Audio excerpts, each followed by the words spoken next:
Sarojini convent high school Bairagarh Kalan उत्कृष्ट शिक्षा के 30 वर्षीय रही आपकी खबर। 30 वर्षों से शिक्षा का दीप जला रहा Sarojini convent high school Praveen Tiwari का समर्पण बना प्रेरणा। बैरागढ़ कल 1994-2024 Sarojini convent high school Bairagarh कल ने अपनी स्थापना के 30 गौरवपूर्ण वर्ष पूरे कर लिए हैं।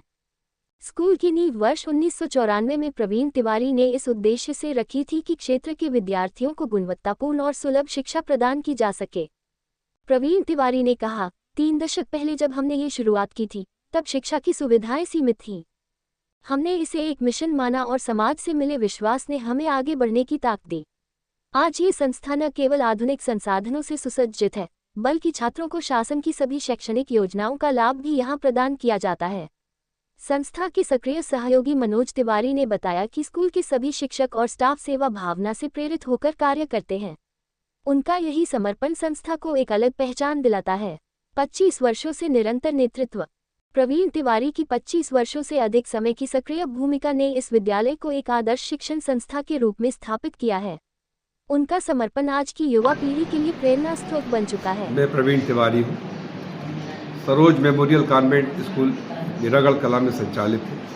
ये संस्था वर्ष 1994 से संचालित है। यहाँ जब ये संस्था यहाँ स्थापित की गई थी तो इस क्षेत्र में शिक्षा के लिए, विशेष करके बालिकाओं की शिक्षा के लिए बहुत किसी शैक्षिक संस्था की आवश्यकता थी।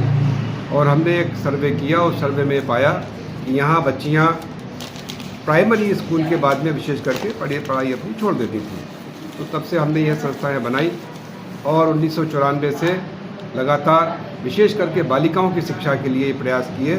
और हमें गर्व है कि वर्ष 1994 से अभी तक लगभग 200 से ज़्यादा बच्चे इस संस्था से अध्ययन करने के बाद में विभिन्न पदों पर, एक अच्छे पदों पर शासकीय सेवाओं में यहाँ से गए हैं। बैंकिंग सर्विसेज में गए हैं, गजेटेड ऑफिसर बन के निकले हैं। तो ये संस्था की एक बहुत बड़ी अचीवमेंट है कि यहाँ से बच्चों ने प्राइमरी, प्री प्राइमरी लेवल से एजुकेशन दिया, हाई स्कूल तक पढ़े और अपने विभिन्न क्षेत्रों में उन्होंने एक अच्छा योगदान दिया। अभी हाल ही में बोर्ड परीक्षा परिणाम 5वीं 8वीं के घोषित हुई है, कैसा परिणाम? 5वीं 8वीं में हमारा 100% परीक्षा परिणाम रहा है। वैसे टोटल कितने बच्चे अपने स्कूल में? 5वीं में लगभग हमारे 25 बच्चे थे। 8वीं में 25 बच्चे थे और 5वीं में 20 बच्चे थे। अभी नया शैक्षणिक सत्र शुरू होने वाला है जो चल रहा है, उसके लिए क्या कैसी तैयारियां हैं? इस नए शैक्षणिक सत्र में अभी सर्वे करवाया है। कई बच्चे ऐसे हमें आइडेंटिफाई हुए हैं जो पहले भी हमने शासन की कई योजनाएं चलाई हैं, जैसे परस्पर योजना चलाई है, जिसमें हमने स्टेशन क्षेत्र से, जो बैरागढ़ का स्टेशन क्षेत्र है, वहाँ से करीब 73 बच्चे निकाले थे जो या तो नशे की आदत में आ गए थे या किसी प्रकार से बुरी संगत में जा रहे थे, पढ़ाई से छूट चुके थे। उन बच्चों को हमने मेन स्ट्रीम में लाए, उनकी पढ़ाई करवाई और उनमें से कई बच्चे भी आज बहुत अच्छी स्थिति में हैं। अभी सर्वे करवाया है, कई बच्चे जो जिनकी पढ़ाई छूटी हुई थी यदि उनको वापस मेन स्ट्रीम में लाए हैं। और इस संस्था में भी जो बच्चे अध्ययनरत हैं उनके लिए विशेष करके कंप्यूटर क्लासेस, इंग्लिश में खास करके बच्चे ग्रामर में पिछड़ जाते हैं, तो ये प्रयास हमारा है कि इंग्लिश में, ग्रामर में और हिंदी में अक्सर बच्चे लिखने से आजकल, जो अभी आज की वर्तमान स्थिति में मोबाइल और कंप्यूटर के उपयोग से लिखने से कतराने लगे। तो इस सत्र में हम विशेष करके बच्चों के लिखने और अच्छी भाषा बोलने पर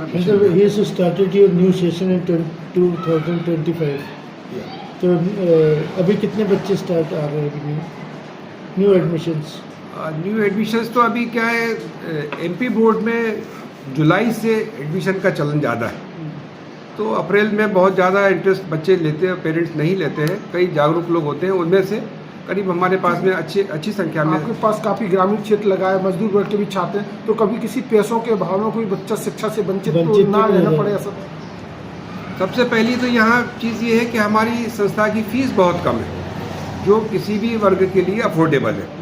उसके बाद भी शासन के द्वारा भी कई योजनाएं जो दी जा रही हैं, हमारा प्रयास होता है कि वो योजनाओं का लाभ उन बच्चों को, हितग्राहियों को मिले। तो स्कॉलरशिप मिलना है या विभिन्न जो एमपी टास्क के माध्यम से मिलना है। और इसके बाद भी यदि कभी ऐसा लगता है कि कोई बच्चा नहीं, उसके पेरेंट्स नहीं कर पा रहे हैं, बच्चे की पढ़ाई खराब हो रही है, तो जो संस्था से बन पड़ता है वो हम लोगों का भी प्रयास होता है और उसके बाद में कोशिश यही होती है कि किसी बच्चे की पढ़ाई। अगर कोई बच्चे ऐसे रहते हैं जिनके फादर की डेथ हो गई या कुछ हो गई, तो उन बच्चों के लिए क्या योजना है अपनी? उनकी परिस्थितियाँ नहीं है पढ़ाने लायक, तो क्या उनके लिए? जो बच्चे सिंगल पेरेंट होते हैं या विदाउट पेरेंट होते हैं तो उनके लिए वैसे वही मैंने जैसा बताया कि शासन की भी अनेक योजनाएं हैं, और यदि कोई हमारे पास में भी ऐसा बच्चा हमको मिलेगा तो उसको हम यहाँ मुफ्त शिक्षा देंगे। उम्मीद करें 30 साल से आप इस क्षेत्र में शिक्षा के जरिए कहा जाए समाज सेवा का ही काम कर रहे हैं, तो आपको भी एक संतुष्टि का भाव होगा कि कहीं कुछ हम समाज के लिए दे पा रहे हैं। हाँ, निश्चित रूप से ये जो अभी तक हमारी अचीवमेंट रही है और जो हमारा काम रहा है और हमारे स्टाफ का जो हमें एक सहयोग रहा है, क्योंकि हमारे पास वेल क्वालिफाइड स्टाफ है और ये निश्चित है कि इतने अधिक संसाधन नहीं उपलब्ध हो पाते हैं कि जो एक वेल क्वालिफाइड स्टाफ होता है उसको अफोर्ड किया जा सके। तो जो स्टाफ होता है वो लोग भी कुछ इस प्रकार की उनकी भावनाएं हैं कि हम शिक्षा से जुड़ें, और वो भी जो संस्था की जिस प्रकार की व्यवस्थाएं होती हैं उसमें वो हमको निश्चित रूप से सहयोग देते हैं। उम्मीद करें सहयोग का सिलसिला चलता है और ये सहयोग का सिलसिला चलता रहेगा और हम बच्चों को जिस प्रकार से भी अपना योगदान दे करके उनको आगे मेन स्ट्रीम में लाएंगे।